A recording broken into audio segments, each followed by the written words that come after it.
All right. So sick. Welcome to Regular Girls. We've had a bit of a glitch this week. I screwed up the whole audio thing. But here's the thing. I think screwing it up might have been a sign from the podcast gods that we just needed to do a new one and move on with it. And also, we've changed our topic from our original podcast was about hangovers, and maybe we'll revisit it another day. But right now, we're moving on. We are moving on. We are both fired up in different ways. Renee is sick and angry about it. And I've just lost all faith in humanity. So it's what happened? Give us the rundown. Well, what went down? I was just telling Renee, and this I feel like is a good topic for me today. I was like auditioning for like a thing and I didn't get it, and I'm really upset about it because I just want to perform. God damn it! So how frustrating when you're like. I feel like when you're living in LA, you've made the move, shit is starting to happen. Sure. But it's like, it's the heartache of the audition process and not getting the things that you want. It's very upsetting. Totally. And like, for sure. And I just am like, it's so funny that I guess we've both chosen this industry where you have to get permission to do something and you just never get to do the thing. Maybe a couple times a year you get to do the thing that you want to do, and I just had it, and I was like, it was for like a troupe to perform live, and I was just like, you know, I have to deal with politics and whatever, and and then I tried to drink my sorrows, but I got too bloated. Like, listen, it just was not a good day yesterday. It's really frustrating when you're trying to audition for something, and like you just said, it's like you really just want to work and do the thing that you do. Yeah. But then there's all these other roadblocks that get in the way, like you said, of the politics, of like all this other crap that when you first get into wanting to be a performer, you're like, well, if I'm just good, can't I just be good and go do stuff? What a simple formula. No, apparently honestly, not. No. That stuff is so heartbreaking and so upsetting for somebody, and it causes a lot of performers to try to drink and then can't. Because they get bloated, so then they sip a beer and they watch all of the Mick. Have you watched that show? No, but is it good? It's so good, you guys. Oh, okay. I should check it out. Everyone should get the Mick. You know what's not good that I wish that I liked is the Santa Clarita Diet. Oh my God, yes. I have not watched it, but I have seen previews. I don't like it. And listen, guys, we know my love for Drew Barrymore runs deep. I wear her makeup. I've seen the previews. Can she act? I don't know. This is what I don't understand. I watched 2 episodes of it, and like her character starts to change throughout it, and then she gets more into like a little bit of like the classic Drew Barrymore that we all know and love. But can she act? Yes, she's Drew Barrymore. We love her. We love her. This is back to another thing of like some. I shouldn't say it. Never mind. I'll say it because I have nothing on the line. But it's like, I'm sure people have zero empathy for actors, and sure, because our life is dumb and it's very dumb. But like, it's like going to a job interview and you kill it. You have all the skills, and they're like, you know what, Diane? Maybe no thanks, because we have to pick this other person, and the other person is a garbage troll who's eating their resume, and they're like, because they're friends of someone else, and that might help me in the future. They get the little blessing in the knighting before they're like, oh, can you look at my friend's resume? And then this person that's qualified, that is better, that is more charming, that is smarter and more eloquent, doesn't get the damn job. I know. It's like being a public speaker, and the person who gets the job is laryngitis. That is the premise of Los Angeles, people. That is it. It's so frustrating. And you know what's funny is that I haven't really had that frustrated feeling in a little while. I mean, I obviously deal with my own crap here and there with work, as anybody does. But, I've been in like a pretty happy, content little pocket. And Which I feel is like great. me saying that means everything's going to go to shit soon. Oh, God, I put it out to the universe. Now I've jinxed myself. This is the life of a performer. It's so stressful. And what's frustrating is that when you get in that bad pocket is when shit really starts to come together. That's what you've been telling me. Yes. And I'm just like, listen, I'm wearing the same tights I've worn for 3 days. I'm like, where is rock bottom? How far will it go? Because I feel like all doors and windows have just been like glued shut. That's where I'm at. I always feel like anytime that's happened to me is like Gorilla Glued shut. Oh, yeah. Is that I feel like anytime that's happened to me that I'm like, oh my God, I feel like I've hit a wall. I don't know what I'm going to do. Some kind of token or nugget comes along that just is like hey, it's all going to be okay. You're on the right path. Okay. These things happen. Well, hey, if you're that opportunity for me and you're listening to the podcast, hurry your shit up because it's getting dark. Get into those DMs, light a fire, send some Postmates. Yeah, slip into my DMs and bring me a Postmates. Please. Also, it's like I'm being dramatic. So with this theme, today we're going to be talking about hires and fires. Yes. Different jobs that we've had, how we've gotten into them, how we've gotten out of them. Yes. And can we just check to make sure that we're both recording? I'm recording. Okay, I am recording, but it's not counting the time, which is making me nervous. Okay. Hold on one second. Hold on. I am recording now, and it has the clicker. Let's do the clap. 3, 2, 1. Right. Part 2. Okay, now you can pick up what we're talking about. Okay, so hires and fires, jobs that we've had. That's the theme. That's the theme of today. Yes, and it kind of goes with what happened to you this week. Yes. And I know just from us talking earlier that you've got some pretty epic quitting stories. Yeah, and like with truly no merit. But that's they're so fun when you get to like live some of that out and just be like a bit of a shithead. You're like, I don't need this job. I don't care. I'm getting out of here. Everyone can suck it. I'm gone. Oh, yeah. It makes you feel like $1 million even though you're poor. Oh my God. Well, that's the thing. Like you see it in movies, like people firing in these epic ways and you're like, it must just be so cathartic. And then you realize you're a human being and you were just working at a bookstore. It's like, there's no next week paycheck. What you going to do? Yeah. Hey, but when you're on cloud 9, maybe that means that it just gets you into then you can go work at a different coffee shop or you can pick up a different waitressing gig. And I did all those things. And we'll talk about some epic hirings too, because I've had some odd hirings where I'm like, really? This is great. Okay, so what is the weirdest job you've been hired to do? I've been hired to do? Yeah. Oh my God. I've had like so many jobs. It's like so bizarre. I guess the weirdest hire I had was I got hired to be like an assistant for this guy who installed kitchens. And he was, I know me. Right? Like with a contractor? Yeah, but he owned like a little shop that people would come in and go like, I'll take granite countertops and this thing. And I was like 19 and I was also working at Dairy Queen. Whoop, whoop. At the time. How long were you at Dairy Queen? We talk about Dairy Queen a lot. I know. I don't know if you want to know the amount of years, but I think it was like 5 or 6. 5. Respect. Yeah. Well, not respect. Very sad. Yeah. Hey, sad. It's commitment. It's commitment to the DQ brazier. The DQ beer. Yes, the brazier. Yeah, what a hard, man. When people would ask me when I worked there what it meant, I had no idea. Then someone was like, it's the hot food side. And I was like, I didn't know. Yeah, whatever, man. I'm here selling ice cream. Get off of it. Although I would start my shift by making a plate of that weird bacon, and I would eat most of it. God, it's so delicious. I still stand by Dairy Queen hot dogs. Oh, they're good. They're good. Great. They're so good. So I got hired by this guy, and he would just like kind of always disappear, and then his wife would call and be like, "Where is he?" And I'd have to lie, and he was like, God, what was he doing? Oh my God, I have no idea. I mean, I had a lot of theories, but sure. I'd be left in like that showroom, and people would come in and like be like, "What do you think about this?" And that's where I really developed my strong sense of immediate lying. I'd be like, what granite. A skill. What are you gonna do? I'm like, what can we say about granite that hasn't been said? I just like bold statements. It's so funny when you start working somewhere and you like an environment like that you know F all about and You're just like picking up the vernacular and throwing it out there. I love a good vernacular. I used to do that. So I used to work, my very first job I had, my mom's ex-boyfriend had this like garden center and I was like not old enough to be working. I was like 14 or 15. How old do you have to be to start working? Is it 15? I thought it was 16. Okay, so I might have been like, I was younger. I was like 13 or something. Like I was a couple years off.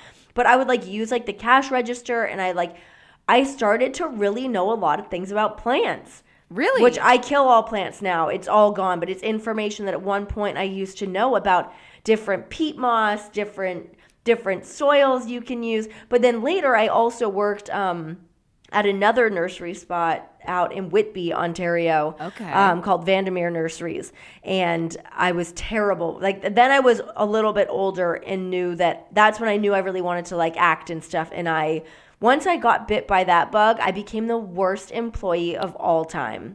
Right. Because I was like, I'm out of here. I've got things to do. You guys cannot hold me back. I don't give a shit about these plants that you have or that you want me to lift heavy soil into somebody's trunk. It was very over the top.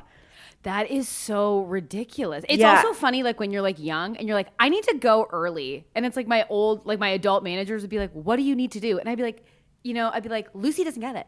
Like, she doesn't get that I have to go. She's not I gotta go early. It's like, where do I need to go? I'm 16. My friend's basement? Where am I going? Busy plans to get you a Woody's cooler and a party in a basement. We gotta go to Zare's and get Orange Crush and Zare's is a grocery store. We're going to the IGA and we're moving on out of here. The A&P closes at 8:30.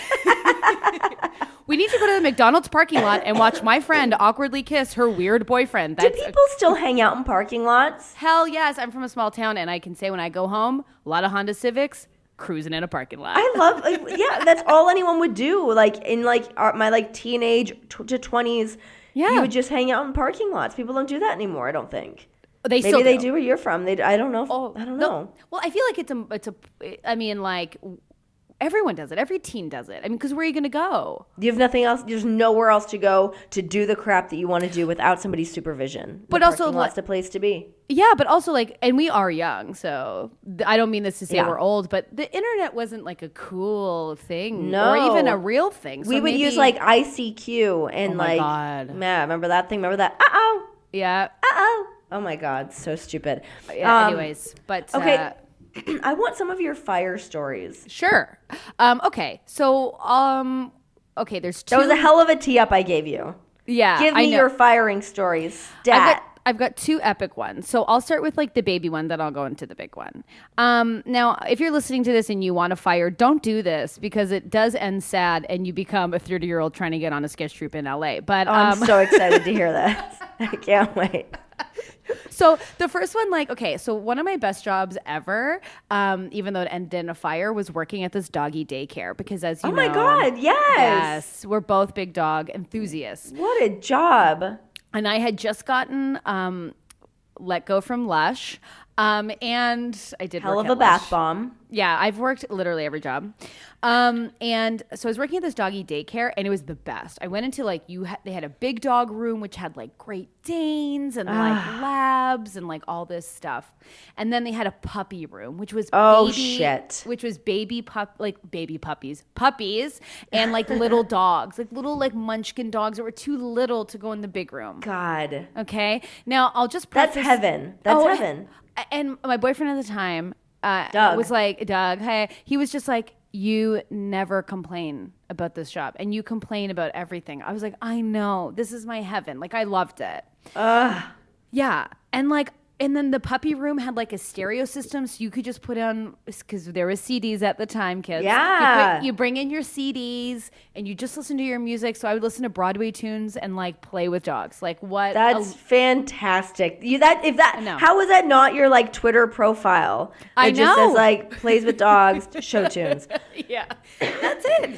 And I will preface a quick story. There was this little mini wiener dog named Steve, and everyone would get excited because his owners were cool, and Steve would come in, and we would all be so excited to see Steve, and all the dogs loved him. And he was this little tiny wiener dog, and he'd lay on a bed all day on his back and say, "Let the rubs begin." I love wiener dogs. I just need to interject that at the dog park the other day, I keep seeing this dog, and it's like a damn unicorn. I've never seen a dog like this before. It's a basset hound mixed with a Shar-Pei, and it's the stupidest thing I have ever seen. I can't stand him. You need to get a photo. You got to get a photo of him. I know, and I didn't have my phone on me the other day, and John didn't have his, and I was like, but I went to talk to the owner. I got he's like, you have to go on their website, and you can. His name's Wrinkles. Oh my God! When he runs, it's like a giant. It's like a dog in a hot dog costume. That's what he looks like in real life. He's the best. I need to see this. I'll take a picture next time I see him. So I worked in this thing and I loved it. And then the owners decided that I needed to work in the front because I was a cute little girl, which is hilarious because I was permed out being I love Broadway. What are you talking about? But I was I don't want to work in the front.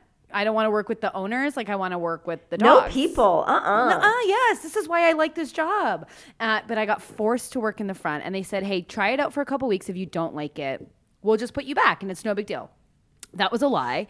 And so there was like high-end clientele that I would have to know their names and know their specific doggy food and like put on their very intricate harnesses the right way. Putting on a harness is a hard job. It's a hard job. And also, like, there was this really rich girl that worked there. I'm going to get to the fire real quick. This really rich woman who drove a red Corvette. She had this, like, German Shepherd dog, like, that basically lived with the owners of the daycare because she was, like, so busy being, like, a boss. Yeah. She didn't even have time to come in. We would just see the red Corvette. We would open the door. The German Shepherd, no leash, no harness, anything, would run out and jump into the Corvette. No. I tell no lie.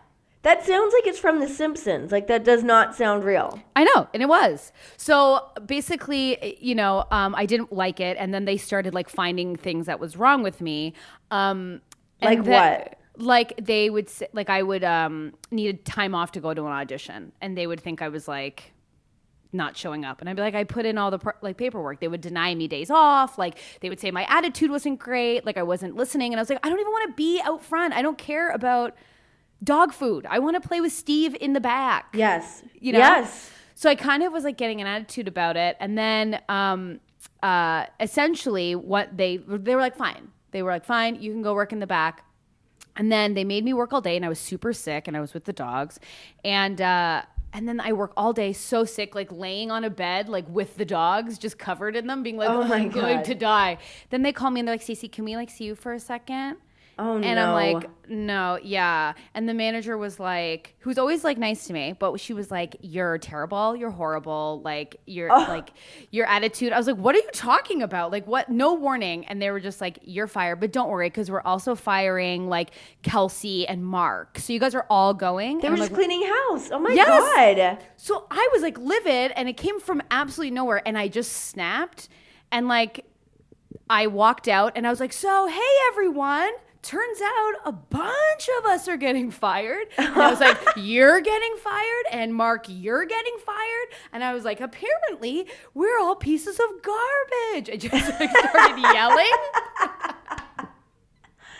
You were like just like one step below the Delta employee that slid down the slide. Peace. Yeah. I grabbed my stuff out of my locker, and I was like, so anyways. And I, my God. Screamed and yelled. Yeah, I mean, I wasn't like, yeah, it wasn't great. But my firing stories are not like, mine aren't funny. Mine are more like tragic of just like weird, like sad stories. What's one of yours? Yeah, listen, we all have different experiences during all these crappy ass jobs that we all have to support our shitty habits. Sure. But I feel like anytime I'm home in Toronto, I have a really hard time deciphering if I walked into a bar, if I worked there, or if I just went there a lot. Because I've worked at so many different bars and restaurants in Toronto that I can't even tell anymore. I'm like, I know where all this stuff is here, but did I just come here? Did I work here? I'm not sure. Really? But is that because you told me that you never actually quit, you just stopped going? I just stopped going, yes. So if I would go somewhere and like I just got a bad vibe, or somebody kind of gave me the stink eye, or I wasn't too thrilled with their menu, I would just stop showing up. I love how you would like, as a waitress, be like, this menu is subpar. This is garbage food. I'm not into it. Oh, yeah, no. And like new restaurants would open. Like I worked at like this place called the Eggplant or something in the beaches. I love that eggplant place. Yeah, I worked there for a second. I don't even know why I quit. I'm not even sure. Well, the menu's divine. It's not bad. Their food's great. A great baba ganoush, which is where I learned what baba ganoush was. Baba ganoush is amazing there. It's very good. I worked at Mr. Green Jeans in the Eaton Center. With the chips, those weird chips. Oh, those chips. I was just going to say the chips are so good. A warm spinach salad, also delicious. Yeah. But the last bar that I worked at was the Black Bull on Queen Street. Oh, Queen and John, I think. That bar is a shit show. I know, which is why I worked there so much longer than anywhere else. Because I could get away with whatever. Sure. So I would work the day shift because I was like, I don't want to work at night. I don't want to deal with like these drunk patrons. Oh, yeah. I just want to like get in. But then you would have to audition during the day. So I would like also skip out on going to work because I had an audition. But I would sit in the very back. And, like, I was really in, like, this obnoxious Truman Capote phase where I was reading everything Truman Capote. Renee. I know. I'm in the back sitting at a table and then also going over my lines, like, basically just trying so hard to be Holly Golightly. Oh, my God, Renee, that's so funny. So obnoxious. But, yeah, and then people would come and, like, sit in, like, my designated section. And I would get so annoyed. I'm like, can't you just go to the bar? Why do you need me to come get you your food? It's all right there. Just help yourself. And I'll just collect whatever menial tip you're leaving for me.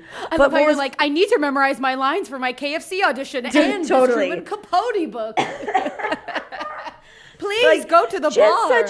Such inconsequential stuff. Like, it's so stupid.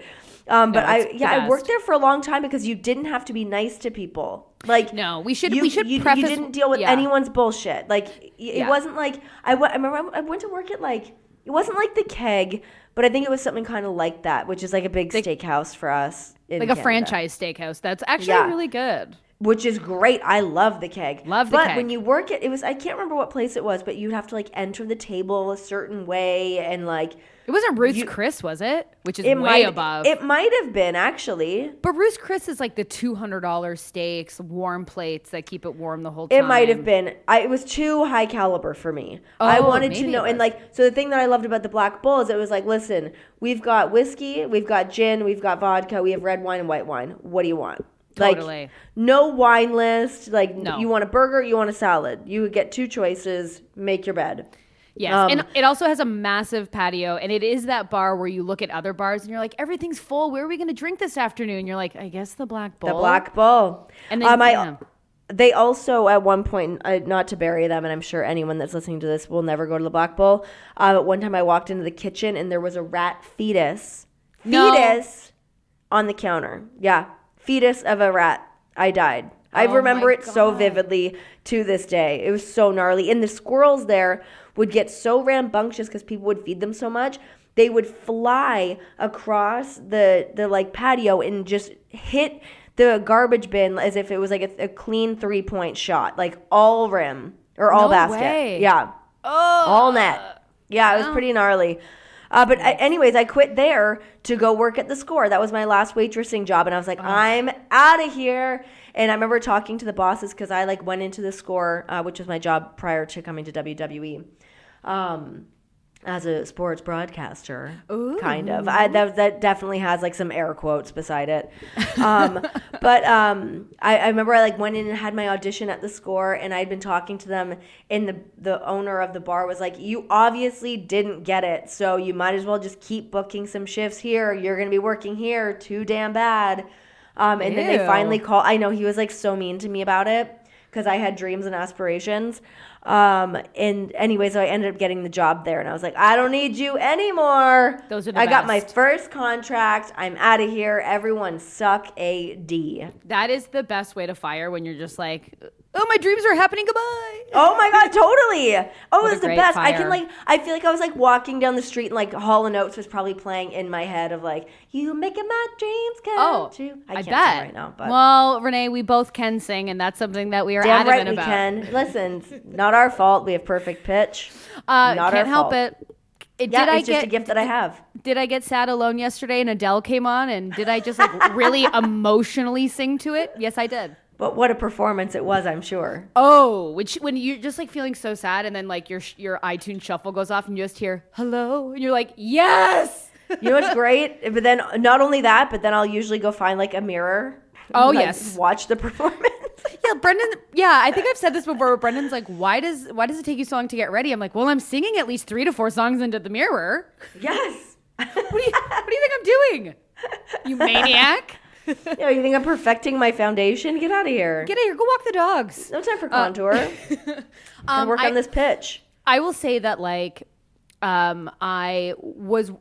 I guess like my biggest quit was like I worked at this bookstore and I was like needed my friend to help me get the job. Was this like a Chapters or Indigo? It was an Indigo, and and it's a bookstore in Canada. And yeah, my friend needed to help me get the job because she is like an amazing lady, like just gonna change the world kind of person, and I'm like her weird friend that always needs a couch to crash on. And even in high school, like.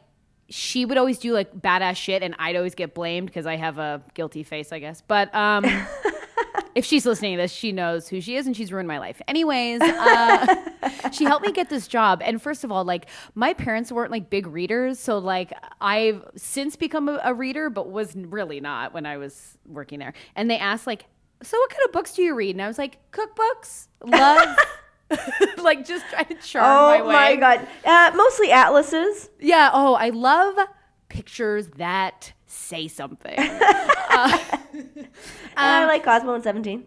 So they're like, listen, we're just going to give you this job. So I get this job and the person didn't really like me. And I was like older than most of the girls that were working there with me because all the cashiers at this job were women. Like there was no men. It was very really? weird. Yeah. Now I'm just kind of realizing it now. There was never a man.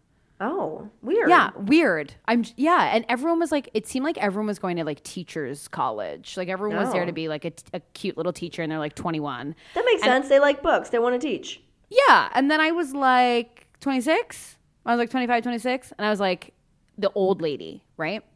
So my manager hated me. You had to sell like cards. Remember those iRewards cards? Yeah. Which is like you pay $25 or you have to pay like this fee and then you get some deals, the card. Oh yeah, I used to have one of those. I don't really understand how they work, but I used to have one. I got goaded into it one time. I'm like, yeah, sure, whatever, ring it up. Because people are annoying. Listen, and I don't like the interaction between cashier and sales. Even when I'm buying something from a cashier, I'm like, you don't want to talk to me. No. So I get it. So I was not good at selling those. And my managers just became obsessed with me and like hated me. I cannot stress it enough. And she wanted me to quit. Because then if I could, she just didn't want to fire me. So she was making it unbelievably She was pushing hard. you. She's pushing you to your edge. To the point of like you'd go into the break room and there'd be like a list of people like not selling rewards cards and my name would be like highlighted. No. Yes. And one time, and I don't have the best fashion sense currently. And also when I was 25, I disagree also with was you. a nightmare. I like your fashion. Thank you. But I was wearing a weird dress that was kind of mesh and it was like supposed to be a strapless dress, but I just shoved it down to my waist and made it a skirt. Oh God, a big jupe. Yeah, it was a bit of a thing. And she would say, you're dressed inappropriately. And she would come behind me and like pull my skirt down and say I was like dressed like a woman from Hooters or something. Yeah, she'd be like, this is inappropriate. I'm like, I'm wearing a professional blue top and a dress that I'm wearing as a skirt. There's no way it's too short. Oh my God. Oh, she was really up your ass. Up my ass. And I would try and take time off and she treated it like I was going off to do drugs. And I'm like, the girls take time off but because they have to study, but because I have a show. Like when I said I had to perform, I think she meant I have to go do heroin and then just like ruin my life. Experimental drugs. Oh no yeah, big like deal. It was horrible. And like, anyways, and she loved my one friend who was responsible and nice. But anyways, so one day I just had it. Like it was like insane, and I was like, I'm just quitting. I can't even deal with this. And so she would pull me in. It started coming to a point where she would pull me into her office 3 times every shift to tell me I was horrible. God. Yeah. This girl was like insane. So she pulled me in. I went, all right. And let's just call this, I don't even want to use her real name, but let's just say Denise, because that's fun to say. And I'm like, all right, Denise. I just had an entire fictional story told in my kitchen the other day, and the woman's name was Denise. And it was really? A big F you, Denise. This is another it's F so you, weird Denise. That you use the name Denise. If you're out there and your name's Denise, Sorry. I guarantee you're better than this Denise. So this Denise, I was like, you know what, Denise? Yeah, let's go into the office, Denise. And I'd had it. I was like red-faced. Red-faced. I was so pissed. And she's just like, you're not selling these iRewards cards. You're not selling these cards. And we now had transitioned to giving away free cards. And there was like an underground thing where like when people would say no, the cashiers I was working with would scan their card to get the points and also to make the stats. Oh, great. Yeah, they're rigging the system. Yeah, but I wasn't doing that because I was like, I don't want to steal because I'm also like a goody two-shoes. So I was like, I'm not going to get in trouble for that. God, you're really stuck in like a weird pocket of like people think that you're bad and terrible, but you're following the rules and being a good employee. What the hell? Always following the rules. So then she's like, it's just, I was like, you know what, Denise? I was like, this isn't working out, okay? And just like switch the script. I was like, everyone's stealing here. Everyone's stealing. And I said, don't you think it's weird? I was like, go look at your cashiers. Don't you think it's weird? They're like jumping like 10,000 points in a shift. Like, go look at their card stats. And she was like looking at me. I was like, this is a nightmare. You're a nightmare. I was like, I told her I'm the best cashier in this store and this mall. Like, I basically was like, it is a privilege to have worked with me. Like, I just this is like your Jerry Maguire moment. Oh my God, absolutely. And I was like, I'm bigger than this store. I'm bigger than this mall. I am destined for greatness. I just let her have it. And I was telling her, like, I'm a big ass deal. And I basically was like, fuck you.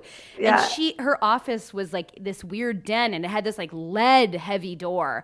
So I try and whip the door open and I can't. So I have to grab the other hand and I use two hands and I open it and I go, I'll dedicate my first Oscar to you, Denise.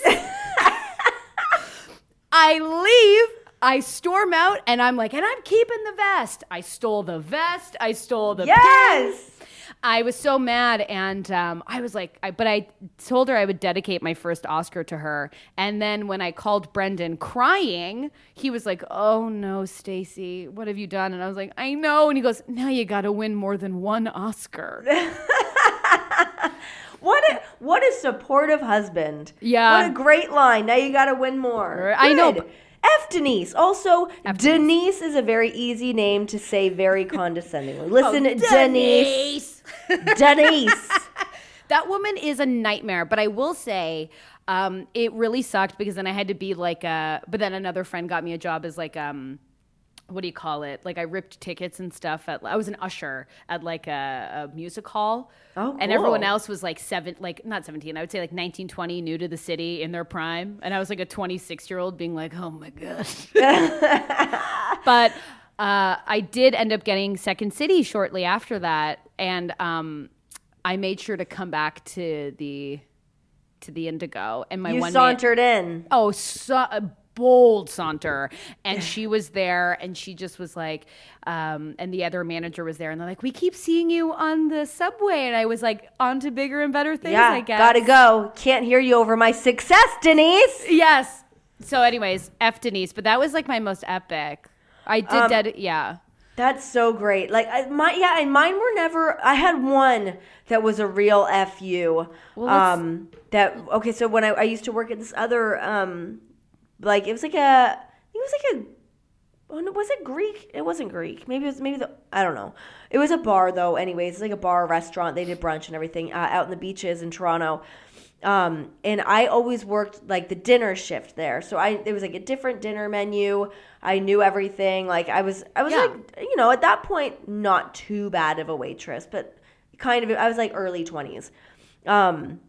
And one day they called me like, hey, nobody's working here on the brunch shift. Can you make it in? Because I didn't live too far. I was like, yeah, sure. I'll come in and work the brunch. But it was an entirely different brunch menu. And I guess I like messed up somebody's order when I punched it in. And I was also pretty sassy at this time too, because I also wanted to tell Denise to suck it. I was ready to dedicate my first Oscar to somebody. Yeah. I was definitely a little bit sassy, and I screwed up somebody's order. And then the owner of the bar, it was like a man and his wife. He was such a prick, like such a dick, so mean to people. Ugh. And he pulled me aside when I screwed something up, and he did it in front of all the other staff. He's like, "You messed this up. What are you, stupid?" Oh my God! You totally berated me. And I think I probably said something. I think I might have told him to I kind of told him to fuck off.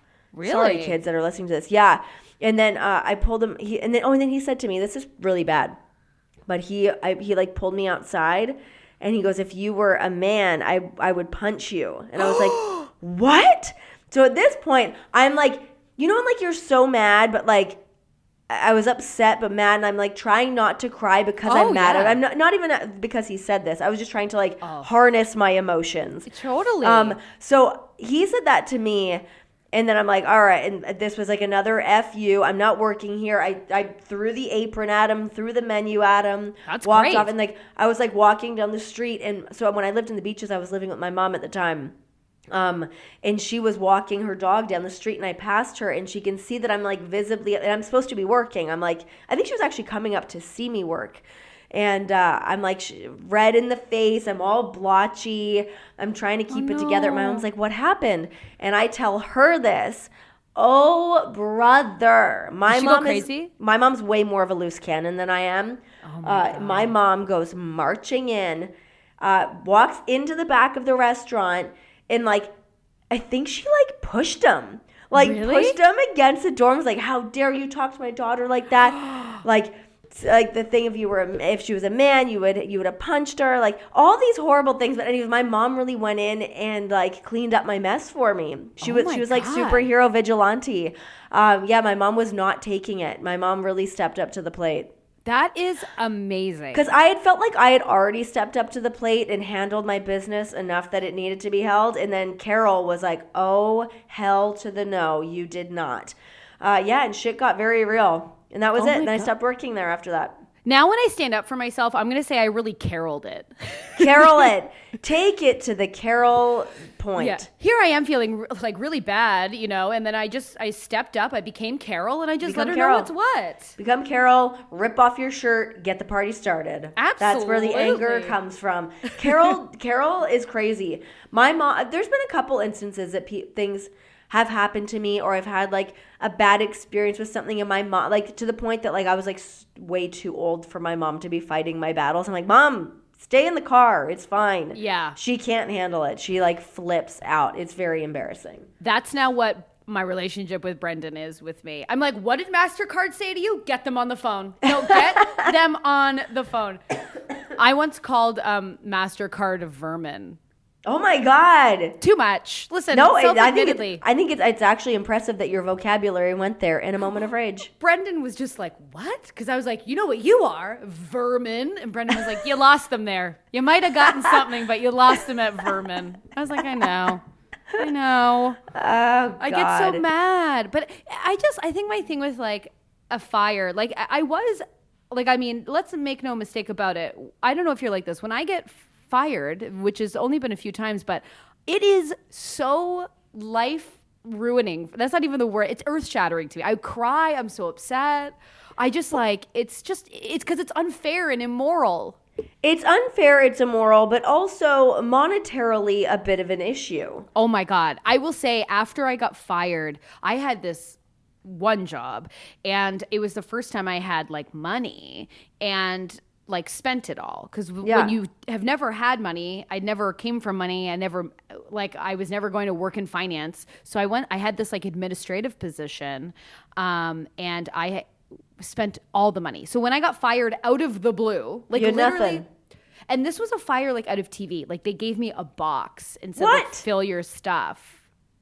Yeah. Oh my God. Yeah. And like, I didn't see it coming. And they were like, you didn't see this coming? And I was like, no. So I had to fill it with, but there was like, that was the like couple months after that, I couldn't even find a job. And I spent that time with my friend Danielle in the basement of our apartment, our house that we were living in, buying subs with change, like dimes, nickels.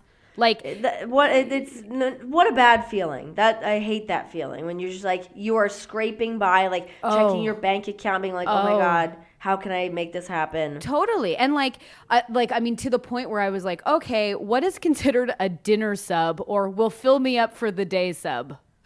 Yeah. Let's load it with, I want everything on it. Yeah. Stock it up. And I was when I lived in LA, I was like that. I did not have two nickels to rub together. Like I had nothing. Yeah. Isn't it crazy how creative you get? When because I never felt like, I mean, I wasn't doing well. I had no money, but make no mistake, I was still having a ton of fun. Yes. Well, that's what I found like when I lived in LA, because the job I had there was I think I might have told this in our origin story. But I worked at this bar called The Mint, and it was like a concert venue kind of spot. And I actually got that job from another bar that I worked at in Toronto, and the Farrelly brothers were in town filming a bunch of movies, and their assistant was like, oh, hey, I can help you get a job at their bar in LA when you move. Which was great, but because I was not old enough to waitress, because I was only 19, I wasn't old enough to waitress, and I was there illegally. I was like working the front door, and I made like $50 a night. You live in Los Angeles, that shit is not getting you very far at all. And I lived in Beverly Hills. Crazy. And I hung out with people that made way more money than I could have ever imagined at that point. And I don't know how I managed. It's kind of crazy. Like, I think about it now, and I'm like, I still kind of I went out, I still drank, I still like bought stuff. I'm like, how did I do that? Like, now I don't even know how to get. I wouldn't know how to get by on that, but I was just so crafty. You just get so crafty. Well, it's crazy when things like that happen too. Like, even when I think of like when I did when I had my first contract at the Score, I thought I had made it. I thought I was like rich and it was like, it was not a lot of money at all. But when you get that first like kind of like steady flow, you're like, oh, no problem. Especially when you can see it and you know what you're going to be getting, you can like have a bit of a budget. But when you work like waitressing or you're doing like any other kind of job, there's no you're savings. Like, I don't really know what. Yeah, there's no saving. No way. No, absolutely not. And let's be clear, for me, there's still no savings, but I imagine a day, hopefully, down the line where I can be like, I budget. I understand. I've got a budget. I have balanced my checkbook. Yeah, I don't even know how to balance a checkbook, to be honest. Oh my God. When people are like, oh, this is not within our budget, I'm like, what? How do you set that up? Like, Brenda and I have sat there and been like, what would be our budget? How do you do that? Yeah, I don't know. I need somebody to hold my hand when it comes to like numbers and stuff. I'm like, please, somebody just just tell. If you just tell me, I'll follow it. But for me to like distinguish that on my own, hell no. I mean, it's like, it's unbelievable. But I will say, like, yeah, when you get that steady flow of income, like I just was like, you spend it all. Like I was shopping at Urban Outfitters, which for me was like, it might as well have been like Balmain or something. You know, it's so expensive there. Give me those BDG skinny jeans. Yeah, and I was like, yeah. But I will say, being super poor, I got pretty thin, which was pretty cool for a little bit. See, I feel like it was the other way for me. I feel like when I didn't have any money, I put on weight because I was eating worse food that I could buy for cheap.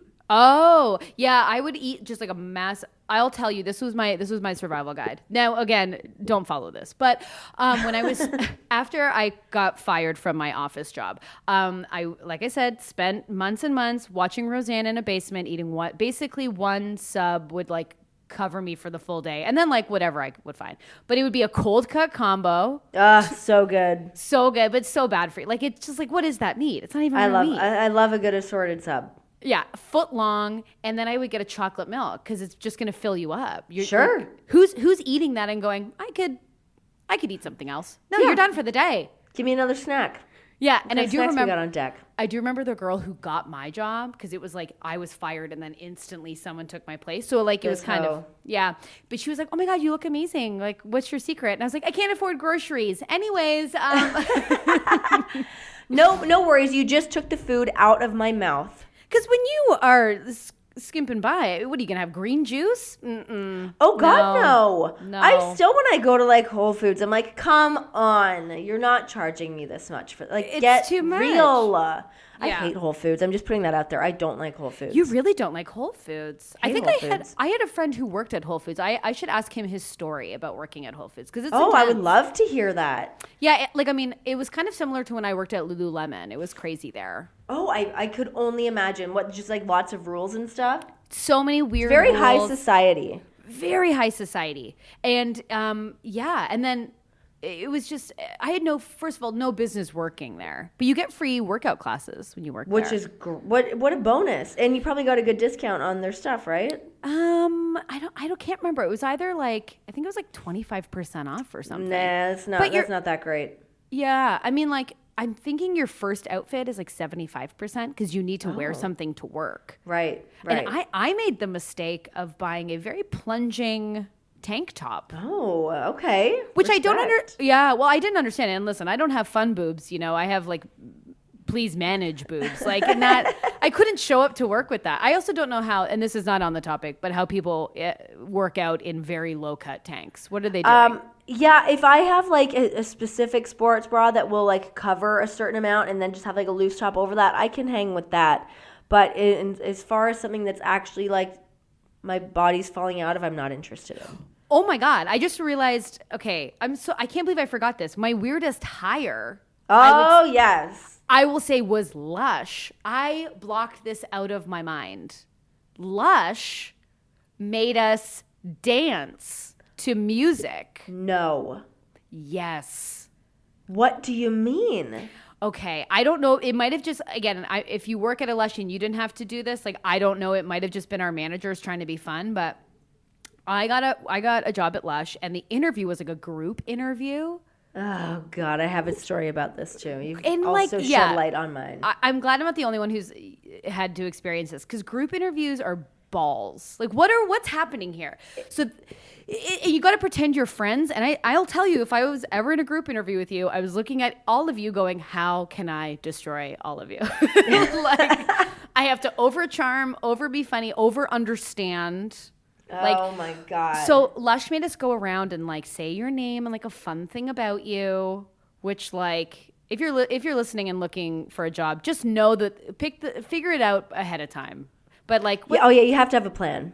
So or like, be able to improvise right on the spot and make up a good lie. They were like, so say your name and like something like and an adjective that starts with S, which I just hate that. Why? So it's like sassy Stacey. Oh, like, shit. Yeah, it's horrible. So anyways, we're doing this and we're talking about Lush and we're all pretending that we care, and they put on music and you had to get up one by one and dance. Individually? Yes. This was a one-on-one dance engagement. Yes, and I was like 23. That should be illegal. I know. That's crazy. Do you know how mortifying it is that you need a job so bad that you're willing to dance in front of like... Oh my God. Like because they want someone peppy and fun or whatever, but I was like, this is crazy. That would like strip me of I can't even think of the words right now. That's terrible. Yeah, it was brutal. And I had to do that, but I ended up getting the job. Oh shit.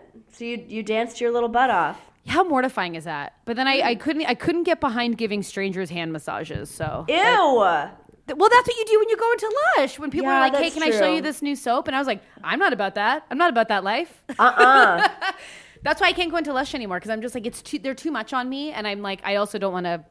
It's You have flashbacks. Yeah, I also like when people will be like, "Can I get like 200 grams of soap?" I was like, I don't get it. I don't get the math of this. No, just you show me how much you want. Tell me when to stop scooping. Yeah, and I'll cut it. Yeah, but leave me alone. I had to dance. You're not working at a deli counter. Get real. I know, but the hell. But I do like Lush products, and I will say when I was working there, people could smell me coming into my apartment building, like opening the door, walking up the stairs, like. Yeah, people will Lush, go like, I can, yeah. You can smell it. It's actually almost just like Subway. You can smell it from like a mile away, whether it's a bread or it's a bath bomb. Same thing. You know they're around the corner. And it can't be good for you. I mean, I guess it is. It's all natural, but like I stopped smelling it in the store. Like I would become immune to how it smelt in there. You got nose blind. Yeah, and our break room was it was not a break room. Just sitting on boxes in a tiny room. Oh, God. Yep. It wasn't the worst, but it's fun when you're 22 and it's cute. Sure, yeah. Did you work on the one on Queen Street? Yes, I did. Okay. Right down from the black ball. Yeah. So what was your group interview story? Okay, so I don't even know. These are the things that I mentally block out, and you mentioned that. I'm like, oh my God, yes, I did that too. Totally. I went in, I don't know how, I think somebody approached me and was like, hey, we're looking to have people come in to work in Abercrombie, but you would basically just be like a model that wears the clothes through the thing. And I was like, I thought this was like an urban myth. No, this is real. So I was like, okay. Like I was like waitressing, and I hated waitressing. I never enjoyed it. And I was like, well, I mean, if I can go in there and hang out and make a couple extra bucks, sure. But I didn't really know what it was. So I show up to the Abercrombie in the Eaton Center. And realize that I'm like, oh, I wasn't the only person that was scouted for this. There's other people that got brought in for this. No. So they march us all outside onto like this grassy knoll. Oh, I hate that. And we all have to sit around like with our legs crossed in like a circle and same kind of thing. Who are you? Why do you love Abercrombie? Why, like, I feel like they had like they wanted to like what music we listened to. Like it was basically like my college application to stand and wear Abercrombie clothes. And that was just another thing that I think they were like, okay, well, we're going to take a break and then we'll come back and go do another thing. And I was like, I'm not coming back. And you left? Oh, God, yeah. No, I was not hanging out for that. No way. Good for you. Yeah, definitely not. Because, I mean, it was a stupid job to begin with. And if I've got to compete with people for the stupid job, I'm out. That's actually, I wish I had that, like, foresight. Because, I mean, yeah, I would have been like, absolutely. Because I was such a loser. Although no one was like coming up to me saying, hey, we'd love you to come work at Colonel's. Oh, how good is Colonel's? I love Colonel's. Sorry, I'm coughing in the microphone. I'm so sorry. Well, you're sick, and everyone just has to deal with it. Please send me ginger. Any raw ginger, I'm going to grate it right down my app. Oh, I thought you said ass. I was like, don't put it there. Don't put it there. It'll sting. Don't. It's going to burn. I had a job, too, that was kind of similar to your Indigo. Yeah. That was like, you know, I was probably... No, this was before I worked at the Score, too. So I was still young. I was like 21, 22. But I worked at the Air Canada Centre, which is where the Toronto Maple Leafs play, where the Raptors play. So I was an in-seat server. This was actually such a sick job. If you're in Toronto and you need a job, so sick. So what I would do, I was an in-seat server in the Platinum section. Oh, what a breeze. Or up in like the Gold section. And the thing is, so you stop serving... I think like partway through the third period in hockey games, and you don't serve it all in the fourth quarter in basketball games. Also, you can't go up and down the aisles when the game's in play. You can only do it during stop downs. So you don't do anything. Right. You make $10 an hour, which is great at that point. Right. Plus, you make all the tips, and you don't even touch the food. There's food runners. You just punch it in, and people tip you. It's the best. That's a dream. It was such a dream job. But my bosses also did not like me. Not really? A lick. Hated me. Why? I was flaky. I had auditions. I had things to do. Yeah. So they hated me. And then when they, when it finally came down, because they would like rehire you, like you'd come back for the season or whatever. Right. And yeah, they were just like, they knew that I was flaky. They knew I had other aspirations other than just being a waitress during Toronto Maple Leafs games. And then once I got the job with the Score, because I would always have to go back there to do sports coverage stuff, and they'd be like so nostalgic of like, oh my God, we loved you when you worked here. You were so great. Look what you've done. I'm like, listen, you guys were super shit to me. You would never let me like buy your crappy little cold sushi platters on my way home. It was just my way out of there was a bad experience, but the job itself was a very good, easy waitressing job. Yeah, I can't even imagine. There was a girl, I went to a LA Kings game recently, and we just kind of had like cool seats. But the girl, the in-seat server, I guess she's been there for years, knew everyone by name. And I was like, that girl's making bank, man. Totally. You are rolling it at that point. I also used to work in the VIP bar at the Molson Amphitheater. Well, see, these Toronto. Are sick jobs. So sick job. However, I got that job through politics. My dad is a concert promoter for Live Nation, which is there. But here's the funny thing is that when I think I worked there 2 summers, maybe 3. I had actually wanted to be my dad's assistant because I wanted to learn about like production and putting on shows and whatever. He did not give me the job. So he decided that I would work in the VIP bar, which was just around the corner from his office, and I would like waitress in there. Great job, super easy, and I loved all the people that I worked with. Like I actually like enjoyed this job because a girlfriend of mine, we would like run down. Like I got to see so many bands play live because you could just like pop down, check it out for a sec, like once things died down, and then you'd come back and you'd waitress, and there'd be this really cool cover band that would come in, and like such a sick cover band. Whoa. But the bartender and like the manager of the VIP bar, they would always mess with me, and they'd be like, "Oh, you don't have to do anything because your dad works here," and they would, but they were like. They were just messing with me. Like I still obviously worked and didn't get away with anything, but they would always say it in front of everyone's boss. So she ended up firing me one year. She's like, yeah, I think like you've got a bad rap for your dad works here, and you've got a bad rap for being able to like coast off of his thing. And I'm like, what? Like she believed them saying all this bad shit about me, and like they were just like totally like ha ha ha, like just like boys club, but like They are, like, they're still, like, friends of mine. But, yeah, they were totally messing with me. And then they got me fired from there. Well, here's the thing. I feel like the majority of jobs you get is through a friend or through a referral. Listen, I only yelled at Denise because my friend was like, I promise she reads and knows how to take money. Like, you know what I mean? Like, she can handle it. She can handle it. Yeah, you know. I didn't have a referral at all when I got the job at the Score, and I would walk up. I would literally go and, like, knock on the doors, and the way that they have, like, their front of their studio is on, like, the street level. And you would knock? Yeah, because I didn't know how to get into the building. I went and knocked on their door and was like, can somebody look at my demo reel? Who can I talk to? Like, I was, like, really that kid hitting the pavement of, like, I just want this job. Like, I was so gung-ho about getting in to have this job. Hey, it worked out. So what you're telling me is, although I've been denied this position, I should just find out where the writers group of the Mick work and just knock on their door and go, could you guys read this? Apparently that's the way. Apparently it works. Well, it worked the one time for me. And I would, like, email them. I was, like, kind of like a borderline stalker. I would just, like, show up and give them my demo reel. Like, I was, like, that annoying, like, person. But sometimes you have to be double bold. You have to be a little double bold. Yeah, I was very bold with it. I was super bold. And then they brought me in to do my audition. They're like, okay, fine, we'll bring you in for an audition if you'll shut up for 3 seconds. So they brought me in for an audition, and they wanted me to do, like, streeter interviews with people where you go out and you're just like, hey, who's your favorite basketball player? Yeah. But I went out there and, like, I was stopping people on the streets. I at one point got in a cab to continue my interview with the cab driver. It was really outlandish. But, yeah, they hired me and it worked. God damn it. It was very gung-ho. But that's amazing. Yeah, it's not that embarrassing because you kind of do what you got to do. But I like to imagine doing that now is funny. I'd just be like, never mind, I guess. But yeah, at that point, I was just like, I wanted it so bad that I was like knocking on the door, which was not even the right door. I was knocking on the studio instead of going up to where the Score actually was. Like, there's probably people, like, peering through the window, which was all blacked out, but they could see me. Oh my God, and they're probably like, what Renee. is this loser doing? Yeah, I'm embarrassing. Well, listen, guys, don't be embarrassed because, listen, if you're an executive out there, please tell me your address. I will come to your house and knock on all your windows. Yes, I highly recommend that. I've got a couple pitches, and my dogs will just sit on the lawn.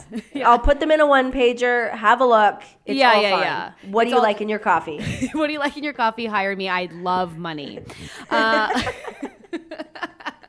Because my life is getting sad. I mean, I've been wanting to bring this up. I do have my fanny pack just sitting on my desk. Oh my! Why is it so hot pink? Is that a poop bag coming out of it? A poop bag is coming out of it. I think this might be rock bottom.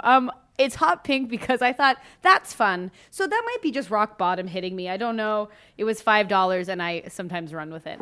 Listen, I support the fanny pack, but we've got to upgrade your fanny pack. Well, in what way? We've got 3 pockets here, Renee. And there's also like a little hook, so I won't lose my keys. No, I think we need to get you a fanny pack, add a little fringe, maybe some texture. I think we can really add a little panache to your fanny pack. Do you think I shouldn't be bringing this to auditions? Is that what you're telling me? Yes. I think you can't fit your headshot and your resume in there, and for that reason alone. Do people still bring those to auditions? No. Headshots? Yeah. Yes. Well, sometimes you have to. And let me tell you, my headshot is so out of date. It's so bad. I should post what it is. It's so bad. It's from when I was like 23. And some people still ask for it. And a friend of mine who said it very sweetly, and I truly took no offense to it, but he told me yesterday, he was like, you need a new headshot. Because it's so like I'm not even close. I actually just got new headshots done in the summer with this like great photographer in LA. But I hired a makeup artist because I was like, I just needed someone to come do my makeup, and I look like a Kardashian. No, in my headshots. Yeah, listen. It's very weird. It's so like I have so much makeup on, and I was like, I just want like a natural look. And then I turned around and saw myself, and then John also walked in the room, and he just kind of like looked really closely at my face, which means it's not good. Yeah. And it's not even him. It's not even him going, "Hey, I don't like this." It's him going, "What's going on with your face right now?" Like he can't figure it out. Yeah. And I had on like a super glam lash, and like my lips were overdrawn. Oh my God. It is really funny though to like bring it back to like hired and fired. Is like it is weird that in our industry, like you have to have a resume, sure, but they look at your picture first. Yeah, they sure do. You know, it's like, you don't care about my 4 years in theatrical studies and acting conservatory, and they're like, throw me a bone. No. Yeah, your haircut's funny. It looks like a big bowl. No, thank you. And you're like, no, but wait. I can clip something else in. It's fine. What do you need from me? I'll do it. I could do multiple accents, but they all just kind of sound British. Hold on. They will always end up being British. Always. If I start Australian, it goes British. If I go British, it ends up going Australian. It's bad. One time I thought I was doing a Russian accent, and I had to do it for a voice exam at school. And my dad thought I was being like a drunk Italian who was kind of British. And I had to do a really bad Irish one time, but Irish dialects are so different depending on the region. Oh man, so bad. My friend Phil does an Irish accent, and I was taping an audition for him. I hope he doesn't mind me saying this, but we were just filming a thing for him, and he had to do an Irish accent, and I was like, oh my gosh, it was so good. Yeah, he's like, his parents are Irish, and he's been on TV with an Irish accent, but the way he did it, I was like, I know, but when someone does a believable accent and you know that that's not their real voice, but you believe that they sound like that? Yeah. It's very cool. Yeah. I just watched the movie Nocturnal Animals, and the guy that's like the villain bad guy in it, he has like a southern accent in it, but the first time I saw him on anything was on maybe it might have been Jimmy Kimmel or something, but he's like full on British. I could not believe the way he like transformed into like this southern scumbag. It was awesome. Oh, that's awesome. So good. I love how we're like, we want to talk about how we got hired and fired. And then we're like, you want to talk about hot guys with cool accents? Please tell us. Throw it out there. Tell us who they are. I'm going to start watching Taboo. Get up on that Tom Hardy business. Oh my God, Tom Hardy. Don't even. What a guy. I mean, we could just do a whole podcast on that would just be, I guess, sexual assault against men, really. But it would be fine. I think they can handle it. They can handle it. So do we have anything else that we need to say about hired and fired? Any tips, tricks before we end this? My tips are follow your dreams. Don't put up with any bullshit. Yes. Pick and choose your battles. Yeah. But mostly, we all are going to have some really bad jobs, but you grow from it, and it turns you into the people you are. And this is not motivational. I don't know. I thought that was really good tip, because my tips were going to be jokey, but I was like, I'm actually I'm inspired considering. Oh, really? I'm in a pickle. I'm too brain dead right now to be funny because I'm so sick. So I went real. Well, no, I appreciate it. As we both know, I'm in a bit of a pickle, and I needed a little oomph. The main thing here is don't put up with anyone's bullshit. You can put up, but you got to pick and choose your battles. You can handle a little bullshit. It gives you a little gumption, but ultimately you know what's right and what's wrong, and you got to stand up for yourself and don't have a crappy job. God damn it. I want to put that on a recyclable bag and put my produce in it. I'm going to go tattoo it right on my butt right after this. I will say, this is my only tip. Listen, if it's not permanent, don't take it so seriously. Yeah. And come on. I wish I had just been like relaxed and been like, who cares? I will say though, if you do get fired or you get some bad news, give your one day pity party. But then the next day you got to put the bra on. Although mine isn't on now, but I'm about to go and put it on. You're allowed a good 24-hour grace period of wallowing, and then you just got to pick it back up. You got to hit the pavement. Hit the pavement, go knock on the doors. Go knock on the glass while people are trying to shoot television. Good God. All right. Well, I guess that's it. Right? I mean, that's it. That's all I have for jobs. That's all we have. And guys, thanks for being patient with our technical difficulties. Thank you. We get it. We'll get it out. It's good. It's fine. Yeah, I'm gonna finish this. I'm gonna put it up, and we're all just gonna be okay for the weekend. We'll be fine. You know what? You're getting it for the weekend. Yeah, what a nice weekend little treat. And we even ended it motivationally. We did. Now you have to do your ghost noise to end it, and then every week now I want a different ghost noise from you. My ghost noise is going to be even worse because I'm sick. Okay, ready? I love it. Yeah. 3, 2, 1.